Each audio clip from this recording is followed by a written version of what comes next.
កំពុងតែអង្គុយលេងសក់សក់នៅក្រោមដើមស្វាយហ្នឹងណាស្ដាប់តែមានមនុស្សស្រីពាក់រ៉ូបពណ៌សម្នាក់ហ្នឹងយកជើងពីលើដើមស្វាយមកតែរឿងហ្នឹងគឺជាការចែករំលែករបស់បងរងក៏ប្រាប់អេដមីនថាគាត់ហ្នឹងគឺជាអ្នកខេត្តពោធិ៍សាត់រួចហើយរឿងហ្នឹងកើតហេតុតាំងពីឆ្នាំ2003មកម្លេះដល់ការមកហឹកហ្នឹងបងរងគឺជាសិស្សថ្នាក់បឋមហើយបងរងក៏ប្រាប់ថានៅជិតសាលារៀនរបស់គាត់ហ្នឹងគឺមានជាប់វត្តហើយវត្តហ្នឹងសម្បូរដើមឈើមែនទែនហើយជាពិសេសសម្បូរណាដើមស្វាយហើយនិងដើមពោធិ៍រួចហើយមានដើមស្វាយធំមួយហ្នឹងនៅទល់មុខនឹងសាលាបឋមរបស់គាត់ហ្មងហ្នឹងដើមស្វាយហ្នឹងគឺធំមែនទែនឡើង3អោបរបស់មនុស្សធំហើយអោបអត់ចំដើមស្វាយហ្នឹងឯងហើយដើមស្វាយហ្នឹងអត់ដឹងតាំងពីជំនាន់ណាមកឯងព្រោះអីគាត់កើតមកគឺគាត់ឃើញដើមស្វាយហ្នឹងហ្មងមិនហើយនៅខាងសាលាហ្នឹងក៏គេទាមទារឲ្យវត្តហ្នឹងកាប់ប្រមាណដងដែរតែវត្តហ្នឹងអត់កាប់ដោយសារអីវត្តហ្នឹងຕົកជាមលុបប៉ុន្តែខាងសាលាហ្នឹងគាត់ចង់ឲ្យកាប់ដោយសារអីអត់គាត់ខ្លាចបាក់អារម្មណ៍មកហ្នឹងត្រូវសិស្សចឹងប៉ុន្តែខាងវត្តគេអត់កាប់ទេដល់ពេលអញ្ចឹងខាងសាលាក៏អត់មានមធ្យោបាយដែរព្រោះហើយបងរងគាត់ថាចេះ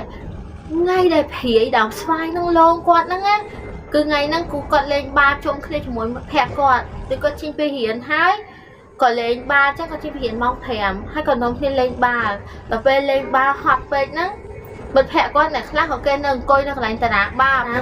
ងណាក៏វានៅក្នុងសាលានឹងដែរព្រោះហើយវាគៀកនឹងថ្នាក់របស់បងរងនឹងដែរទេ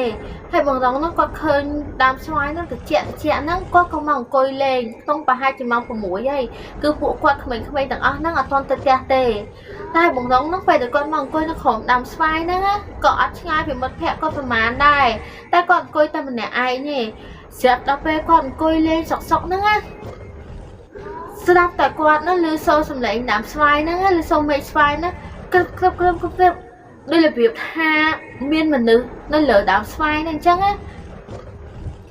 ស្រាប់ហើយបងរងគាត់អត់ចាប់អារម្មណ៍ដែរស្រាប់ដល់ពេលមកសបកក្រោយមកហ្នឹងណាផ្លែស្វាយហ្នឹងគប់មកត្រូវបងរងមកធ្លាក់មកនៅលើដីហ្នឹងធ្លាក់ប្រហែលជា4 5 6ស្វាយស្រាប់ដល់ពេលបងរងសឡឹងមើលឡើងទៅលើទៅហ្នឹងគឺបងរងឃើញមនុស្សស្រីស្លៀកសរួចហើយមុខមើលអត់ឃើញទេសពើតែពួកឯងម្នាក់ស្រីហ្នឹងយកសក់មកបាំងមុខគឺតម្លាក់សក់មកមុខចឹងគឺមើលមុខអត់ច្បាស់ទេតែសំខាន់ហ្នឹងយកជើងពីលើដើមស្វាយហ្នឹងមកទៀតរួចហើយពេលដែលបងរងសឡឹងទៅព្យាយាមមើលមុខម្នាក់ស្រីដែលកំពុងយកជើងនៅដើមស្វាយហ្នឹងគឺភ្នែកម្នាក់ស្រីហ្នឹងចាក់កលាប់រួចហើយមានពណ៌បៃតងផងពណ៌ខៀវផងធ្វើឲ្យបងរងគាត់ដឹងថាចេះមិនមែនជាមនុស្សទេគឺខ្មោចហើយគឺគាត់ហត់មកគាត់ហត់ហើយគាត់ហត់ទៅចូលតារាងបាល់គាត់ថាពួកមិត្តភក្តិគាត់មកមើលហ្នឹងណាគឺពេលដែលមិត្តភក្តិគាត់មកដល់ហ្នឹងណាអត់មានឃើញអីទាំងអស់គឺឃើញតែដើមស្វាយទទេស្អាតតែបងរងគាត់ច្បាស់ថាហ្នឹងមិនមែនជាមនុស្សទេគឺជាខ្មោចឬក៏ជាព្រាយហ្មងដែលភ្លើងគ្រប់ពណ៌ហ្នឹងហើយពេលហ្នឹងបងរងហ្នឹងគាត់ក៏ទៅប្រាប់ម៉ាក់គាត់ថាគាត់ឃើញអីនៅសាលារៀនអញ្ចឹងម៉ាក់បងរងហ្នឹងក៏ប្រាប់ថាដើមស្វាយហ្នឹងគឺជាដើមស្វាយដែលមានព្រាយកាន់ហើយមិនមែនតែលោកបងរងទេសិស្សខ្លះវិញណាគឺតម្លាក់សក់ចុះមកក្រោមហ្មងតម្លាក់សក់ហើយសិស្សខ្លះឡើងកើតឈឺហើយម៉ាក់បងរងថាចេះដើមស្វាយហ្នឹងការជំនាន់ម៉ាក់បងរងហ៊ានណាក៏លោកម៉ាក់បងរងដែរ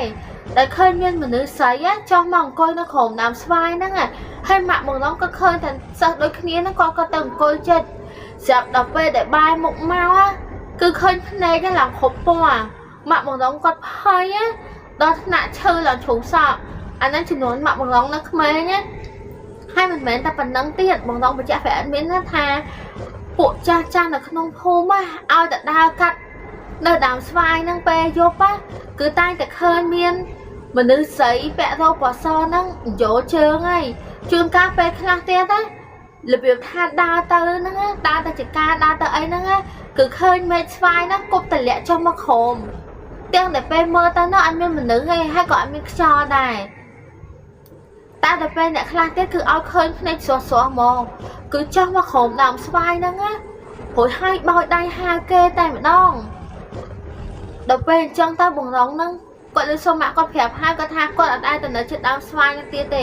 សូម្បីតែមិត្តភ័ក្តិជិតស្និទ្ធគាត់ណាព្រោះគាត់លេងបានយ៉ាងណាក៏ដោយគឺគាត់ឈប់លេងហ្មងឲ្យតែចាប់ម៉ោងរៀនគឺគាត់ទៅផ្ទះហើយរឿងហ្នឹងគឺជាការចែករំលែកបងប្អូនចាំជួបគ្នានៅវីដេអូ